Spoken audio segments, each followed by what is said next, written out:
Alright guys, welcome to Grind 44. I can't remember what my intended topic was, however, I thought I could mention that we have 2 new players on the server. Flying Taco, we are now waiting for.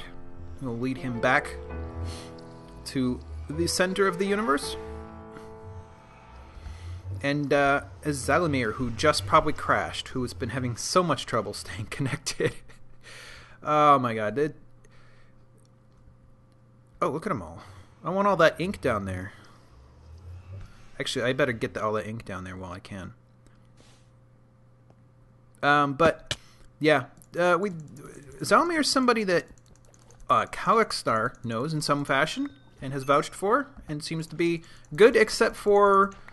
so far has had very great difficulty staying connected, supposedly through like Java errors, and she wants to think it has something to do with the server, but this server is about as normal as you could possibly get. So I have doubts, since nobody else, well, not nobody else. I mean, we occasionally have Java errors. No.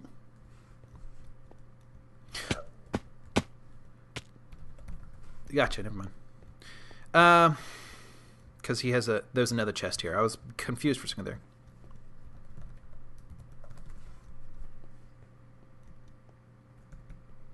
Yep, makes sense. I can't do that because I have 21 levels, which is... Yep, so... Yeah, new folk. No folk. Oh, there's a bed in here. There's 2 beds. That's where I put the darn beds. I was wondering about that. Okay. What just happened? There it is. Okay.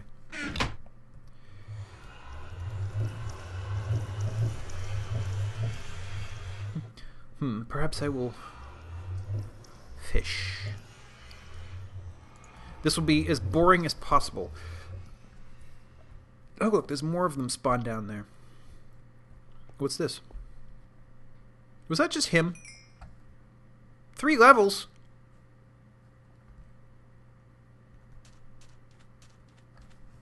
Root. Or root, that is. So, I knew there was a ranty thing I wanted to talk about. Excuse me, but I went and forgot what it was. What was it? Can you guys remember? It was sort of related to the TLDR thing, which you probably... have just watched the other day. Oh, come on.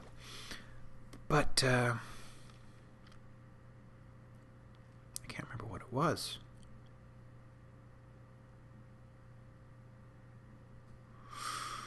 Well, if I can't remember what it was, what should I talk about?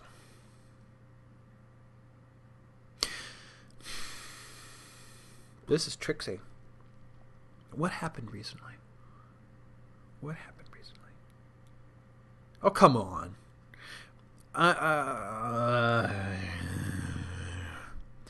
Maybe this will be the shortest episode ever. Let's see. The Too Long Didn't Read, basically dealing with folk who refuse to acknowledge data because they don't like what it has to say. Or to the point where they think they won't like what it has to say, and so they avoid it altogether. That was the previous topic. How is that related to what I wanted to talk about?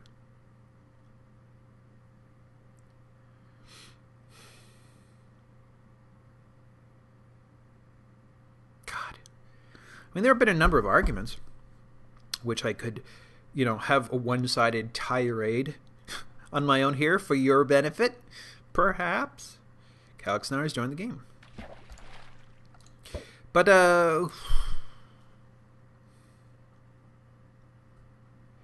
what am I saying? You can do it, you can do it. Server is starting to come alive, which is really nice. That's why I invited new people. Maybe I'll just try to focus on talking about them in some way. The problem is I don't know either one of them very well. Taco is a little on the young side, and if you're watching this, sorry for saying so, but it's a little obvious. Whoops, crap. Just because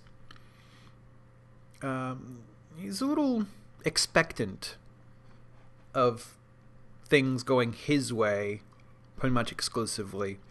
Sort of like someone who hasn't yet been through the college experience and who hasn't yet had to go out and get their own job and survive on their own. They're still used to getting whatever they want. It's sort of... It's something you notice when you're no longer that old anymore and you look back. So it's not really a bad thing. You can't blame him for it. It happens to all of us. We've all been through it. You kind of grow out of it when you've had to do it yourself. So it's a little difficult to just sort of tolerate's not the right word. Just kind of shake your head a little bit. It's like, oh, it's very, very demanding, I would say. But he's otherwise not rude. He's not messing with the rules any. Seems all good. And there's life on the server, which is really good. So I can't speak for Zalmir yet because she's having difficulty staying online. They both have been actively building already on the plaza, which is great. Which is pretty good. Aside from when they're not being disconnected. I sent a ticket off to Cubed Host, who is my host.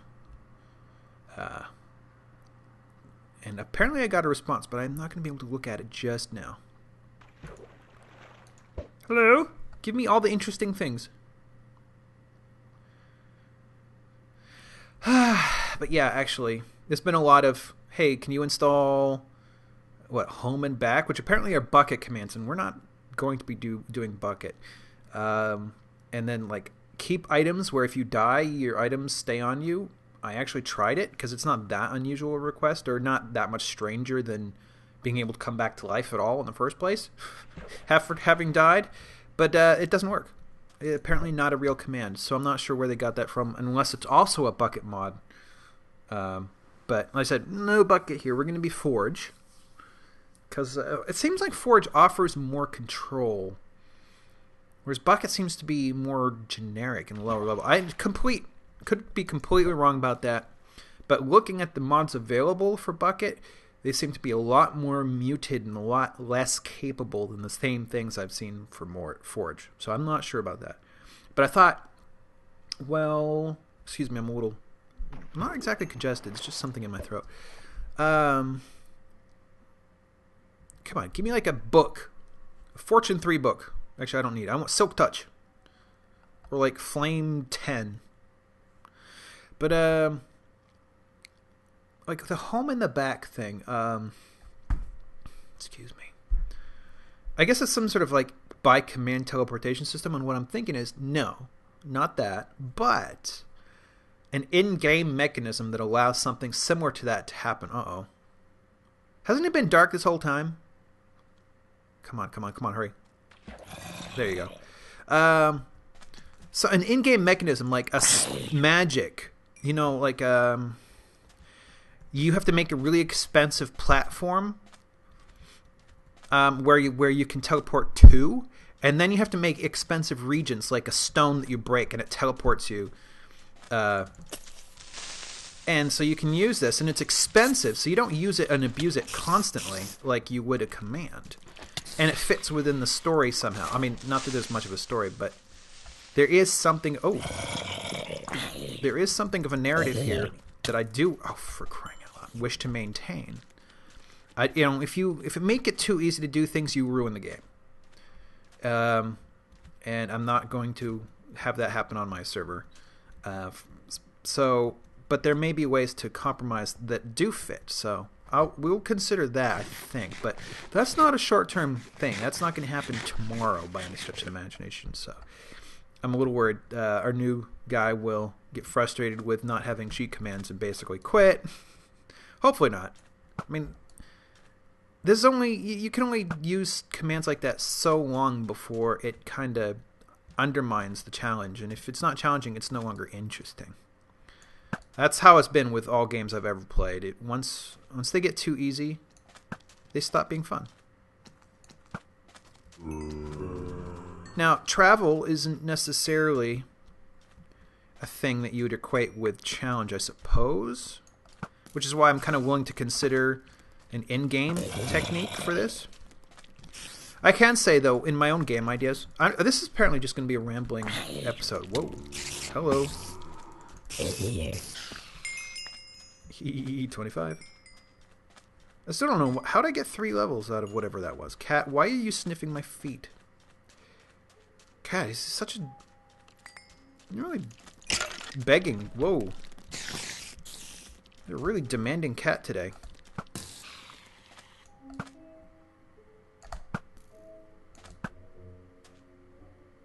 Cat, stop. If you use your claws, I'm going to be pissed. Okay, well, what am I saying? It was... Oh, in terms of, like, game design, I can say one of the worlds I mean to build, if I ever manage to pull it off. This world will be to scale, and there will be no in-game mechanism for fast travel whatsoever. And there is an actual point behind that. I realize some people won't like it, and screw them very much. But when you can just go wherever you want, whenever you want. Cat, stop. Psst.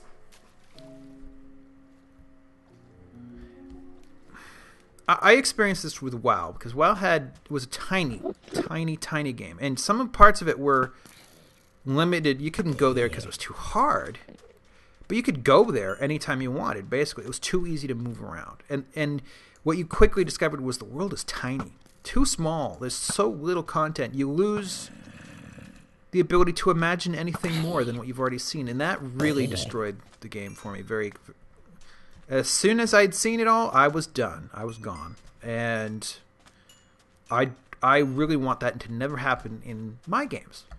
Now, in Starflight, which came out in 1986 and fit on a single 1.5 meg floppy disk,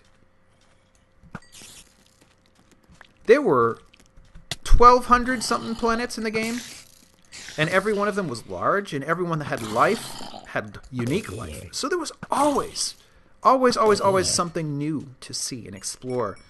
I mean, granted, it's possible for you to exhaust that, I suppose, but it wasn't very likely. Especially not if you're being chased by the space police, because whoever sold you the copy didn't include the DRM, not digital rights, but basically the code wheel, the way you...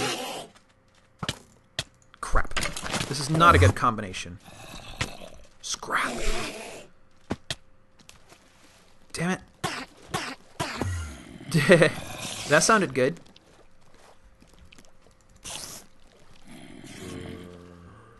Is it true that they forget about you under that circumstance? Like, if they get touched by water, they forget about you? I thought I saw something about that recently, but I'm not sure if it's true or not. And I'm not sure I want to risk my life on it right now. But in my games, I want people to feel a sense of community or belonging with a certain place. That the world is so huge they cannot possibly hope to see everything or go everywhere. So instead, they focus on their home, their place where they belong, so to speak. Go through, go through, go through, go through, go through. Whoop. Are they coming through?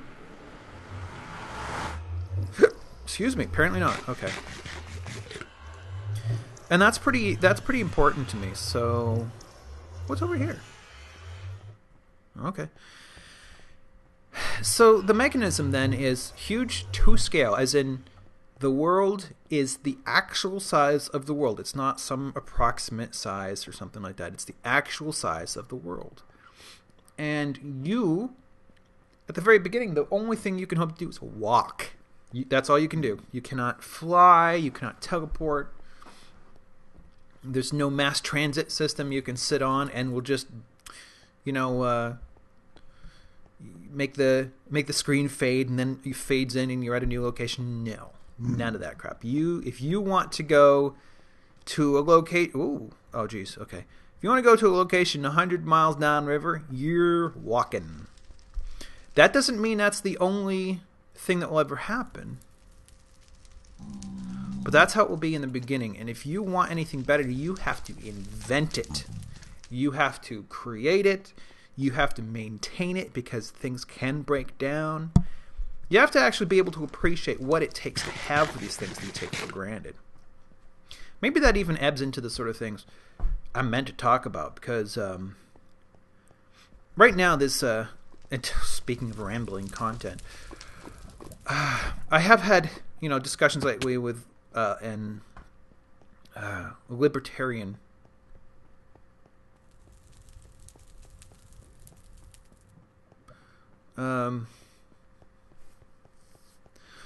yep. But you need a... says the guy who is so quick to demand things from everyone else, can't be bothered to help himself. Okay. Definitely on the young side. Definitely forgivable, but also a little frustrating. Okay, so you need a flint and steel, break and replace a part of portal, and reignite. What am I saying? Oh, libertarian. He and I'm more, if you had to put me in a camp, it would be the very misnamed liberal, okay? Because I'm not strictly liberal, strictly anything. I am liberal and conservative and progressive and restrictionist at the same time, sometimes on the same subject, depending on which direction you look at it from. So, like, for example, if I want to preserve the personal liberties of individuals, whatever they do in their home, as long as it doesn't hurt anybody, is their damn business. That's social personal liberty. To preserve that, I have to take away the, air quotes, liberty away from the people who want to take it away from them. Just like, when you go back to slavery, the slave owners assumed and declared that they had the freedom and right to own slaves. And the only way you could free the slaves was to take the right away from the slave owners to have slaves. So, as a result, to be liberal towards, let's say, the social personal freedoms, you have to be restrictive, which is the opposite of liberal, not conservative, never has been opposite liberal ever. Restrictive towards those who would want to take it away. So you have to be both at the same time, pretty much on every single topic. Because if it's a battle, then you have to... Yeah, I don't know if that makes sense, but that's how it makes sense to me, and if you want to know more about that, you can probably go back to a previous episode where I talked about it, or just ask me again. I could try to elaborate. But for now, the libertarian and I tend to see many of the same things as a problem. So we agree on that, but we cannot agree on how to fix it. And his absolute insistence every single time is, government is the problem. You've got to shrink government. This is such a mantra that going back to Reagan, who popularized the idea that the government is bad. And the fact of the matter is, government is neutral. Government is a technology. It's a social technology, but it is a technology. It's not an invading alien force. It is not bent on anybody's subjugation. It is the inevitable reality of whenever you have more than two people get together who cannot agree on something, the only way to ever have peace between them is to negotiate and compromise. And, if they ever want things that cannot be done individually, they have to band together, and then they have to agree to co-own the results. You've just created government. So until human beings are effectively deities who can go off on their own and never, ever, ever need another soul in their entire existence, there will be governments. So to fear government is idiotic. That doesn't mean there aren't governments who are doing bad things. So what you do is you do your human duty to be involved in governance. And the more people are involved, the more of the time, more of the whatever, the less dark corners there are for corruption to sprout and flourish in. The only reason government ever goes sour is because people either get complacent or they get convinced there's some reason why they're not supposed to like government, and they stop being involved in politics. So I obviously disagree with him on this front. I think he's doing exactly what the bad guys want. And by bad guys, I mean a very, very, very, very tiny sliver. I don't perceive the opposition. I don't perceive libertarians or conservatives or whatever, people who I don't agree with. I don't perceive them as the enemy. I perceive them as being 99% in the same boat as me, and they're just operating on bad information. And one of the reasons why I'm more likely to think that way is because they do not respond the same way. When I disagree with them, they do look at me as if I'm an enemy, and that's part of the problem. And I can't go down that same road. How did I even get here? I'm sorry. Cat's over here on the table staring at me as if that were gonna get me to feed him early. Anyways, how the hell did I get there? I'm just rambling now. This, by the way, is the new road connecting the mesa. It is a long trip, and it's only occasionally marked by stone because we don't have enough stone to finish a road, just so that one doesn't get completely lost. Oh boy. So this is definitely a rambling episode. No cohesiveness here. But that, I think, was roughly what I wanted to talk about. The stupid fear of government. There was a thing today from a guy from the UK who's very popular, but it's effectively saying he never voted. He's never voted. He doesn't want other people to vote. And that freaks me out. Even if, because his justification for this, I mean, in every other thing he says, I agree. But this one thing is terrible. And he says, well, why would you do something that obviously isn't working? And that's sort of almost a fair point. The problem is the guys on the other side are specifically trying to get you not to vote because that increases their leverage over what's going on. Even if you don't think your vote is having an effect, if just by going out there and getting your name, or not necessarily your name, but getting those numbers together in opposition to something is an act, it's speaking up.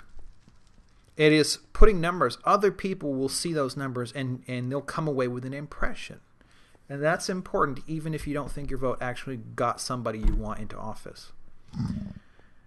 And the opposition to that is just as true, because if they can discourage people from voting, then it's a lot easier to win elections for the people who should have it the least. Here we go. We're almost to Caffeine's interesting notch. Here we go. Can I do anything about this? I can't. Look at that. Boop, boop. So I was a little disturbing, but also interesting. Because, I mean, every other way, he was pretty interesting. Maybe I'll if I can remember, I'll try to put a link. Actually, not that long of a walk now that I think about it. So, yeah, I guess. I don't know what I'm talking about. Let me just get back to the hub, this is origin. Show you guys around a little bit. Is there anything I can entertain you with until then?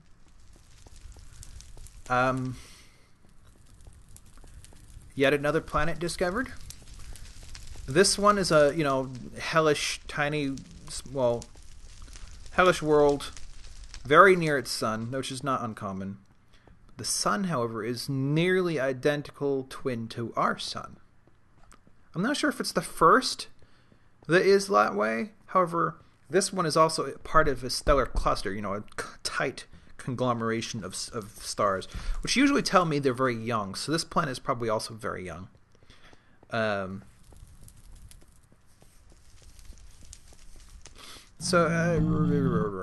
That's new. I don't know much more about it than that. What else? Planning. No, I'm not personally planning, but I'm assisting people who are planning the DC Baltimore Pearl Workshop soon. I think I indicated that on Tuesday's episode, but there have been further meetings and further discussions. Pretty cool. Oh, sorry, I'm just trying to throw anything out at this point. What else? I need 2 3/4 more levels. We're almost there. Yeah, hello. Come on, run, run, run. Oh, yeah, we set out earlier in the day with Taco in tow. Taco in tow. Tow Taco. To sort of get a feel for the size and expansiveness of the desert north of Caffeine's Mesa Lands. And that sour. Caffeine got slaughtered at one point, and so we had to stand around and wait, at which point Taco logged out, and then we waited around for him, and he couldn't come back, so we went and did things, and then he came back, and he was lost. And okay, so, wait a minute, what am I doing? This is Taco's spot, and you can see he's already building machines and a treehouse, which is pretty cool. It's in a you can see he's got farms going on. It's not something I would ever build. I like aesthetic things, which reminds me, soon I will get back here. I promise. But he seems to like machines. Oplek has done his number of machines too, his machines too. And actually, I'm not sure if it would be torture to Oplek or not. But maybe Oplek could be coerced into, well, not coerced, convinced to demonstrate some circuit, like mechanical circuit logic using redstone.